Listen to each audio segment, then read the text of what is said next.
Yaşa qardaş, yaşa. Ay Asaf mənim, neçə dinsizlərə dilə gətirdim. Sümbülü böyüdüb dənə gətirdim.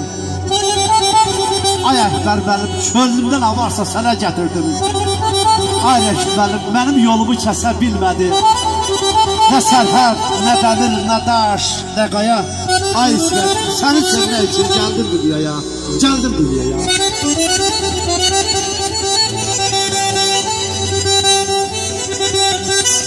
Məzlum da, Kərəm də, Fərhad da mənəm. Məzluma, Fərhada, qanat da mənəm. Ölüm də, sevgi də, həyat da mənəm. Şükür, ay Sadiq mənim, Tanrının verdiyi paya.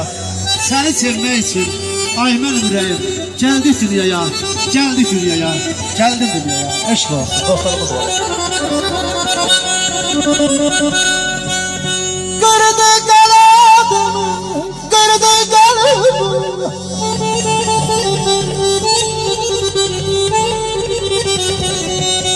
Bitirdim adamı, azam yanım.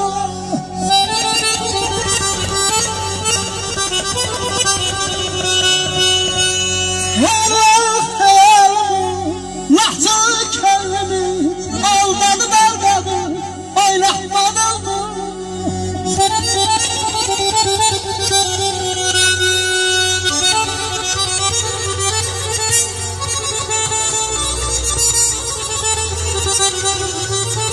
Yaşa qardaş, yaşa.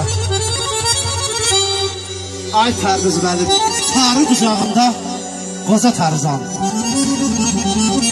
Bir hava çalmaya dəhşətdir, dəhşət. Xəstə halsız ola təbib dərd bilən, yaxına gəlməyə dəhşətdir, dəhşətdir, dəhşət.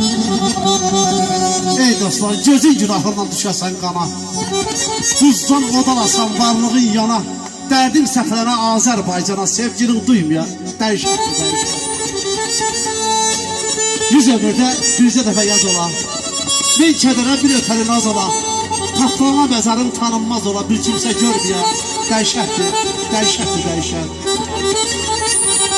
Şah da olsa dərdi çoxdur qananın, külü çıxmaz mənim təki yananın, sənin yaşın cığır sıla cananın, gözləri dolmaya dəhşətdir, dəhşət.